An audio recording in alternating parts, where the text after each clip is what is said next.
Well, hello, beautiful warrior queen. Welcome back to the Girl Don't Settle channel, where I empower women to live healthier, happier, and more fulfilled lives. If you are a woman who's suffered trauma or addiction or any type of adversity, I want you to know that you are in the right place. Every week I post a video on these related topics, and I'm on a mission to help women just like you recover and find a happier, healthier, more fulfilled life. So if that sounds like something that you are into, please do not forget to subscribe to the channel and make sure that that notification bell is turned on so that you can be notified anytime I post a new video just like this one.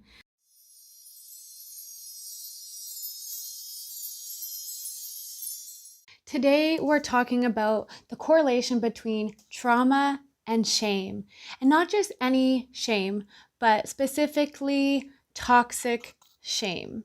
If you're wondering, Andrea, what the heck is toxic shame? You know, maybe you've heard about it in passing or you've read an article or two about it, but you're still really not sure if you suffer with it or what it is exactly.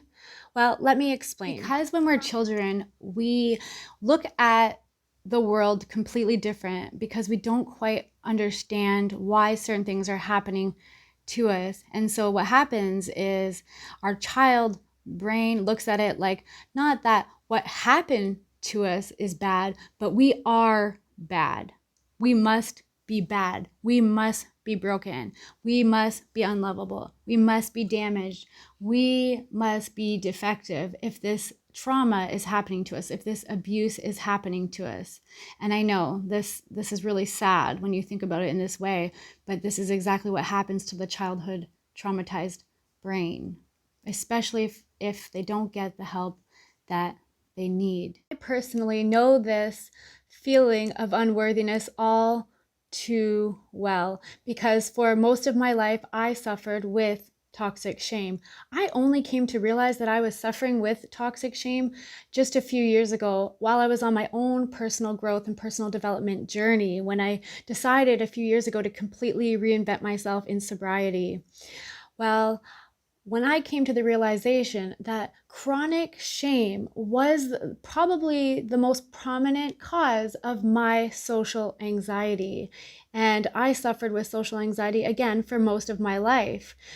Figuring this out was really a revolutionary experience, because once I realized the correlation, I was able to better heal from it.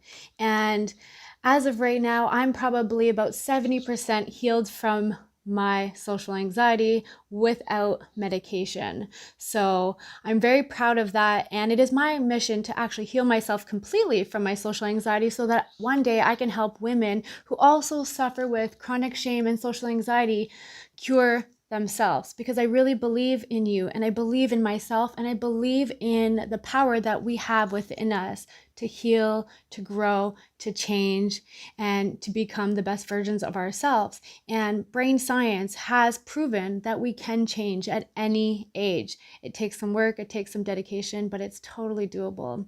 And I'm a work in progress, and I hope that you will take your life back into your own hands and also do the work needed to get you where you want to be in your life, because you so deserve it.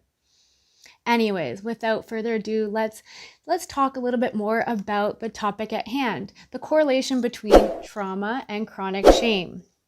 So you may be wondering, where does this chronic shame come from? How do you develop chronic shame? Well, studies have shown that PTSD is one of the largest contributors to chronic shame. And specifically, if you've gone through any type of abuse type trauma, so it could be sexual trauma, sexual abuse, physical or emotional abuse as a child or as an adult. But it's definitely more prevalent in childhood trauma and abuse, because as children, as you probably know, we are super impressionable, and we don't quite know who we are yet and where our place is in the world.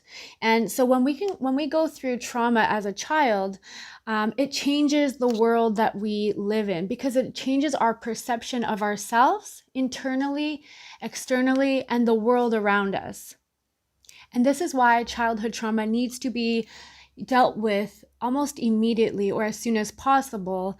But sadly, unfortunately, a lot of the times abuse, whether sexual, physical, or emotional, goes untreated for many, many years, if not forever, because the secrecy of abuse, right? Usually when you're being abused as a child, you don't reach out to anyone because there's a scare factor, there's the shame factor, there's, the threats that your abuser might give you. And so oftentimes our trauma as children go unattended, and we never really get the proper healing that we need as children so that we can really make sense of what happened to us or what is happening to us. And this is why children who have suffered abuse oftentimes develop chronic shame. And like I had mentioned before, it's not only children who have suffered abuse, it could be in adulthood as well, and you could still develop chronic shame. I'm more familiar with childhood trauma and the correlation between chronic shame and trauma, but it can definitely develop as an adult as well. And it's not only people who have suffered abuse. Really, any type of trauma could contribute to these feelings of feeling unlovable or unworthy, okay? But specifically today, I'll be talking more about childhood trauma, abuse, and sexual abuse, and how it contributes to chronic shame. And that is because I have personally experienced childhood molestation, as well as some forms of emotional abuse. So between my studies on the topic and my personal experience, I feel that I am equipped to share what I've learned with you. Now, I've mentioned that chronic shame can lead to social anxiety, and that certainly it was the case for me.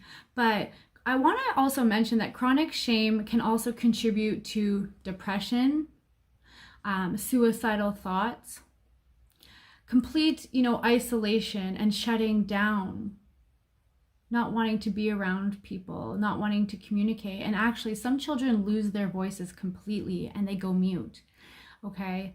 It could lead to things like disassociation and low self-esteem. Of course, it could lead to addiction issues. That was also what happened to me. But surprisingly enough, chronic shame can actually also lead to things like narcissism, okay? I'm not going to touch on narcissism today, but narcissism can be either nurture or nature. So people can either be born with it, or it could be something that has developed over time because of neglect or abuse as children.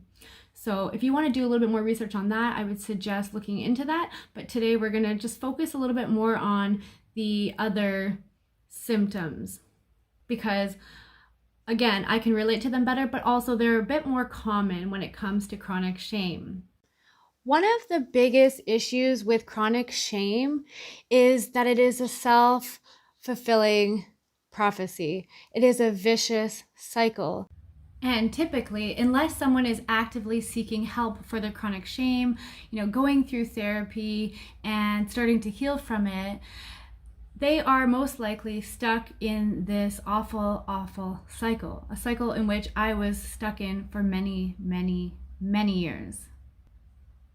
And that's exactly why I feel it is so important to make videos on this topic, videos such as this, because most people go their whole entire life without even realizing that they suffer with what we call chronic shame. Let me explain to you why toxic shame is a vicious cycle. Well, because like I had mentioned before, toxic shame can lead to behaviors and coping techniques such as, self-harm. And if someone self-harms, it might be a temporary relief from their pain, but what happens is later on they feel more shame about the action that they took. And what does that do? That just adds to their self-perception and their belief that, they are damaged, that they are unworthy, that they are broken and, unlovable.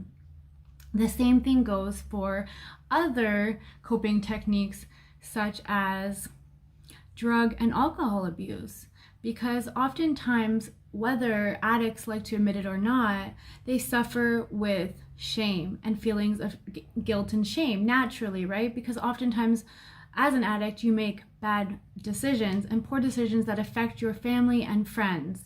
And so again, this is adding to your feelings of unworthiness, which only perpetuates the feeling even more.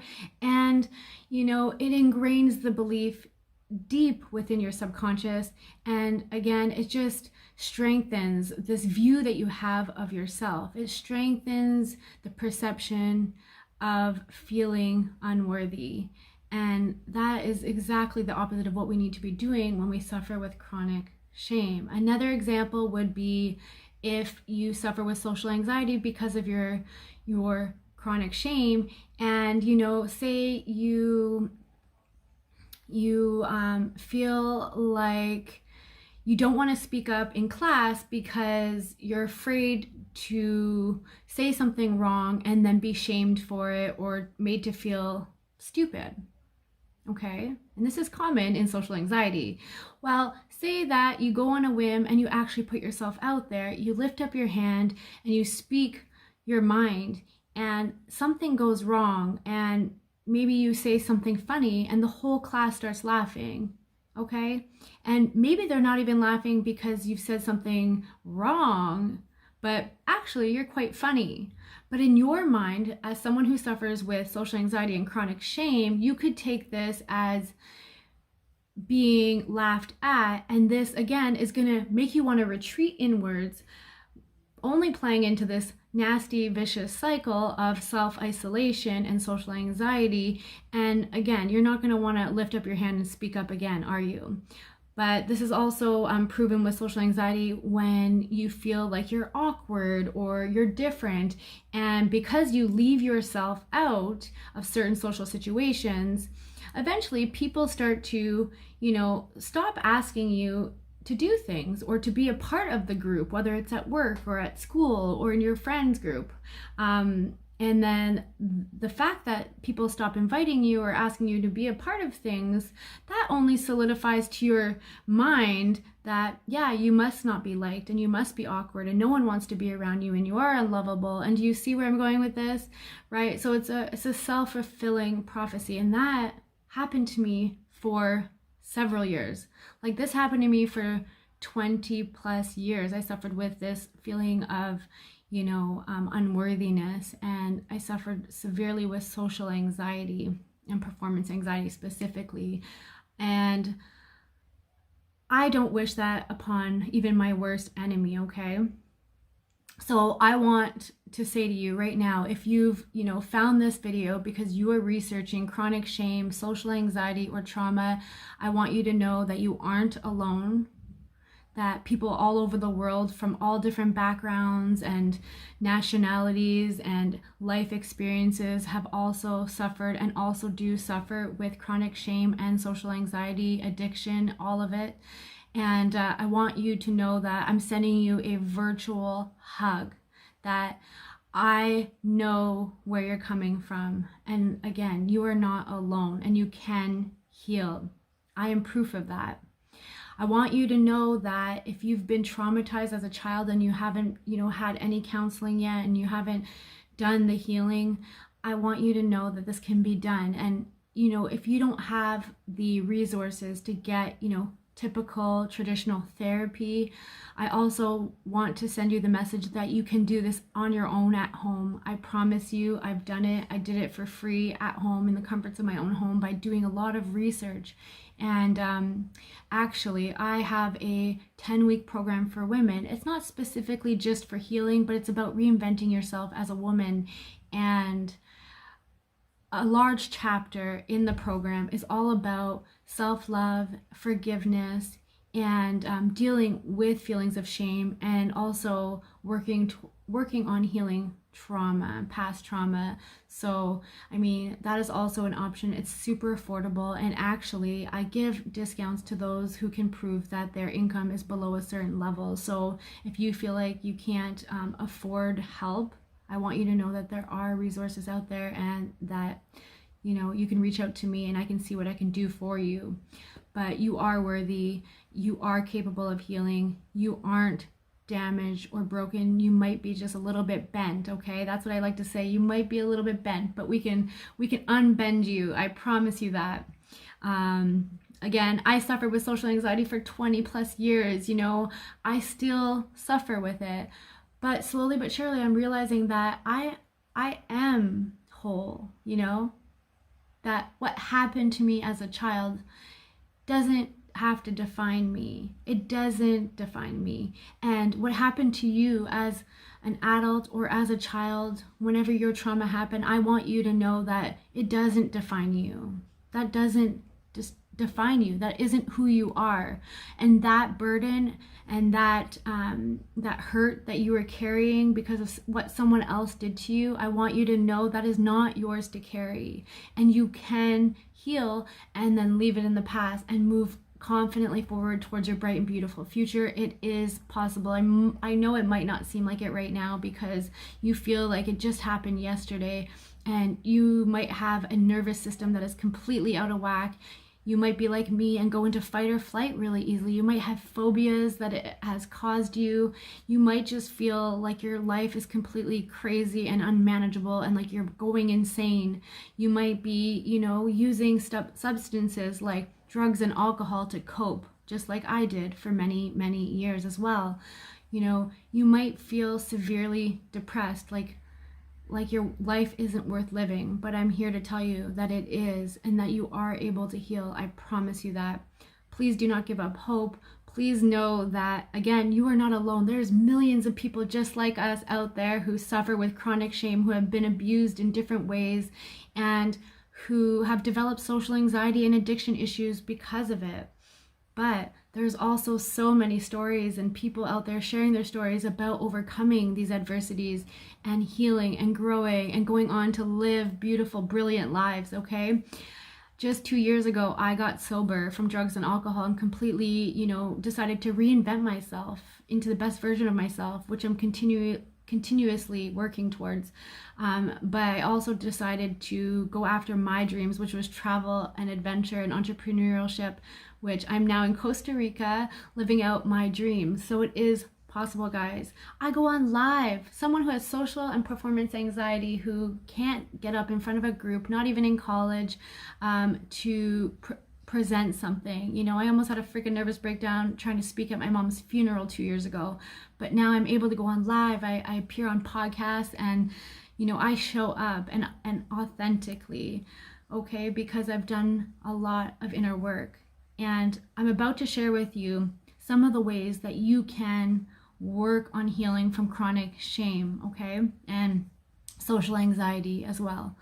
So some of the ways that you can do this, and some of the ways that I've tried, are cognitive behavioral therapy.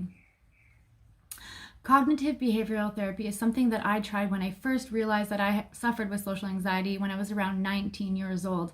I didn't have much money for benefits. You know, I had a job, but oftentimes benefits only cover a few sessions, and so that's what I did. I only did the ones that were covered by my benefits, and I learned a lot. I didn't get the full effect, and so I wasn't, you know, cured, but I definitely learned a lot in those few sessions. And to describe cognitive behavioral therapy, it is a therapy where you go and you actually actively put yourself in situations that will reverse how you see yourself and the world, okay? So things like, things that I did in cognitive behavioral therapy that my doctor had me do was, you know, things like put myself out there and go bowling, because one of my biggest fears was, you know, doing sports in front of others. And just the simple thought of going bowling freaked the fuck out of me, okay? I always thought everyone was judging me, and every time it would be my turn to go up, I would just panic, and I would feel like I'd be sweating, and I would feel this overwhelming feeling of anxiety. And what he did was, you know, verbally, he explained to me, you know, obviously what you're thinking that is happening around you isn't accurate. Because if you really want to know, no one cares about how you bowl, especially not the stranger down the way, you know, a couple lanes down. And even if they are looking at you, it might be because they think you're beautiful. It might be because they admire your outfit. It might be, you know, just because they're dazing off into space and they don't actually see you. There can be so many reasons, but the fact that you think that it's just always negative thoughts and they're judging you, you know, it shows that you suffer with chronic shame, because when you feel broken and damaged and different, you don't want attention on you. You don't want people to look at you because you feel vulnerable and you feel scared. So cognitive behavioral therapy is really putting yourself through the process of retraining your brain to see that you aren't in any imminent danger in those situations, okay? So I would highly recommend cognitive behavioral therapy. Another option would be EMDR, so eye movement desensitization. This is something that I actually want to try out with a friend here in the comforts of my own home, because I've, you know, studied up on it quite a bit, and I think it's something that I could actually just do myself for myself. Okay, I would never, you know, do it on anyone else other than friends and family without being certified, but it is definitely something that I find intriguing because it is so simple. I feel that you might be able to do this on your own at home, and I will make a video about this at a later date if I find that it does work, but I'll test it out myself first. But yes, EMDR really helped me after my mom's passing. I kept having reoccurring thoughts of her, you know, dead body the day that I found her, unfortunately, and I could not get the thought out of my mind. And EMDR really helped me with this. And I hear that it could also help with other, you know, negative thoughts. So when you have chronic shame, you have a lot of negative thoughts going through your mind, and so EMDR can definitely help with this.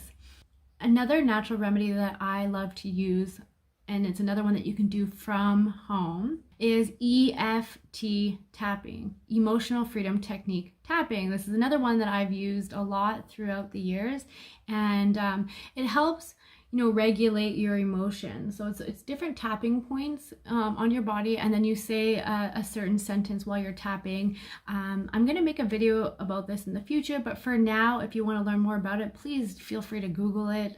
You know, look up some YouTube videos. There's lots of resources out there, tons, because it really truly does work. This will be more so for dealing with it in the moment. So if you're having overwhelming feelings of shame or guilt in the moment, or if you suffer with social anxiety and you're about to go into a social situation where you are, you know, feeling very anxious, EFT tapping is perfect for this. Another therapy that I love to recommend is RTT therapy. It is more revolutionary, it is more modern. It was developed by one of my mentors, 𝘵𝑒𝑟𝑖𝑠𝑎 Pure, and one day I hope to be certified in this therapy. But it brings traditional therapy, hypnotherapy, and neuro-linguistic programming, and they merge all three to create a type of therapy that I find really seems to work with many people who need to figure out where their limiting beliefs and where their trauma comes from in childhood, because they do sort of a past regression through hypnotherapy and then do some work around that during the hypnotherapy session.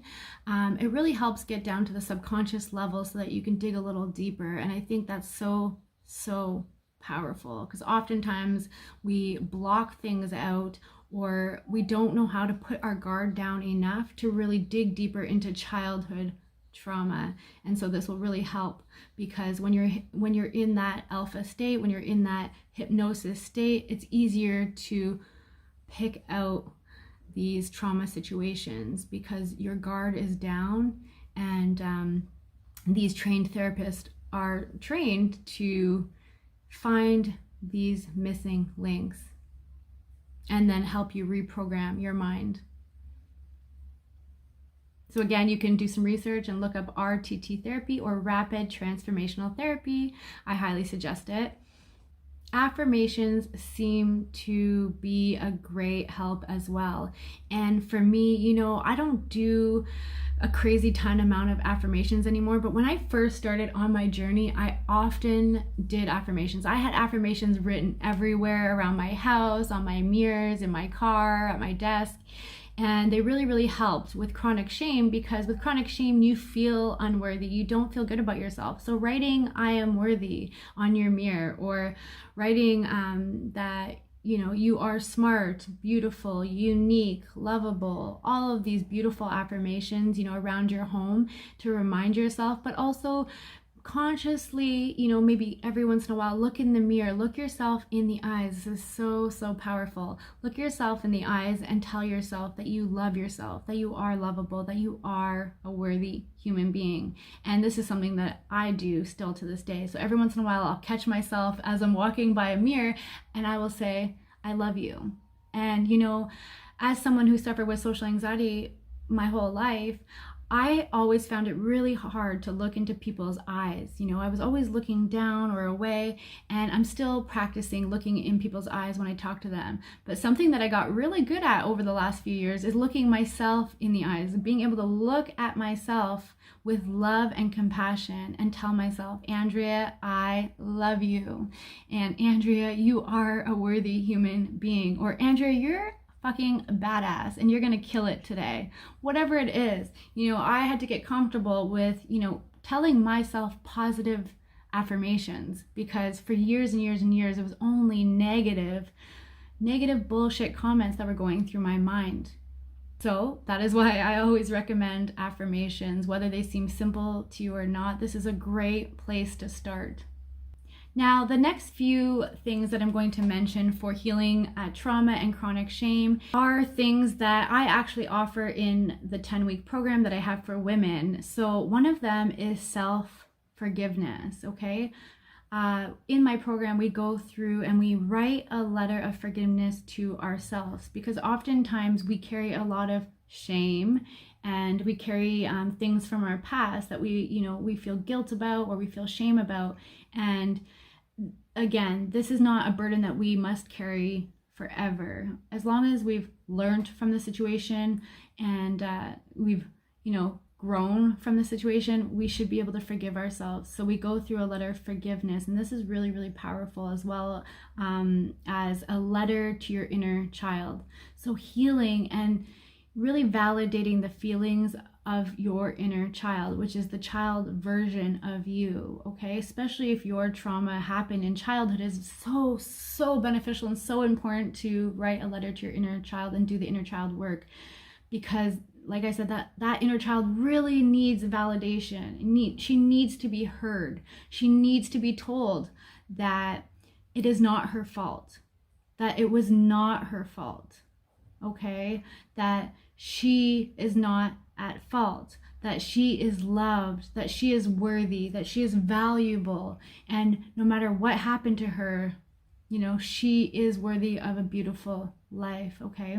The main cause of chronic shame is that as a child, we change our whole perception on our value of ourselves and the view we have of the world around us and how people view us and how we view others because of what we went through. And so if we can go back to that childhood, mind, then we can really get to the root of it. And that is really important when it comes to healing from trauma and healing from chronic shame. Now, this one might seem a little bit harder, or a lot harder for many trauma victims, but forgiving your abuser in a way is so, so life-changing, let me tell you. And when I say forgiveness, it's not in forgiving and allowing what they did to be condoned or okay. No, absolutely not. Fuck no. That's not what I'm saying. The kind of forgiveness that we do in the program is to forgive by understanding where they may have come from. Maybe they come from an abusive background, okay? Which, again, doesn't condone it, but just trying to understand your abuser in a sense. And also writing a letter to them explaining that you are no longer going to carry their shame and their guilt and their burden, because it is not yours to carry. So we go through that process as well, is forgiving ourselves, but forgiving others as well, which is, I know, very hard for some people who have suffered trauma to really wrap their head around. But I'm telling you, having gone through a lot of abuse from a lot of different people in my life and having done this work myself, it is life-changing and liberating. And if I can get you to that point, that is exactly what I'm going to do, because once you've unshackled yourself from the traumas of your past, anything is possible and your future can look so much more bright, okay? And that's exactly what I want for you. And last but not least, I'm going to mention somatic experiencing. I've not actually done this trauma healing myself, but it's something that I'm definitely going to do in the future, probably when I get back to Canada. Right now I'm in Costa Rica, but somatic experiencing is a new concept, a pretty new concept, where we deal with the energy in the body, because science is now proving that trauma can be stored in the body, and that is why our nervous systems go completely out of whack when we suffer with PTSD or some types of trauma, okay? And somatic experiencing delves into that and really deals with where in your body it is affecting you, and then the therapists that deal with traumatic or somatic experiencing help you to release that negative energy, that traumatic energy. And I think this can be super, super powerful, because I have always been into holistic healing, and when you talk holistic, you're talking mind, body, and soul. And so I like to take an emotional, a spiritual, and a physical approach to healing. And somatic experiencing, I think, would be the missing link to the three, because a lot of times we get the emotional and the spiritual help that we need, but we lack the physical healing. And somatic experiencing, I think, is that missing link. So again, do your research, look it up, and see if there's a practitioner nearby, if it's something that you can afford. I would love to hear if you try somatic experiencing yourself. I would love to find out more about it and what you've experienced. Please let me know how that goes. Please let me know if it's helped you. I would love to hear from you in the comments below. If this video helped you in any way, or if you know someone, a friend or a family member that could hear this message, please, please, please share this message. We need to heal. We need to heal as women. We need to heal as a community, and we need to help each other. And we have to support one another so that we can become better as a society. If you like this video, don't forget to hit that like button. And again, turn on the notifications so you can get more videos like this directly to your inbox when I come out with new videos every single week. If you want to learn more about what I do, and if you want more tips and tricks like these, you can also visit me on my Instagram page. It's Girl Don't Settle. It's girl_don't settle. I'll put it right here. And we also have a private Facebook group, and it is also Girl Don't Settle, where I offer exclusive content. We go live in there. I have live interviews with different warrior queens from around the world who share their lived experience so that we can learn from each other. And I often do giveaways and freebies in there as well. So yeah, I would definitely suggest checking us out there. For now, I hope you have a beautiful, beautiful day, because you deserve it. And again, if you've suffered trauma and you suffer with chronic shame or social anxiety, I want you to know you're not alone. I am here. We are all here for each other. Love you.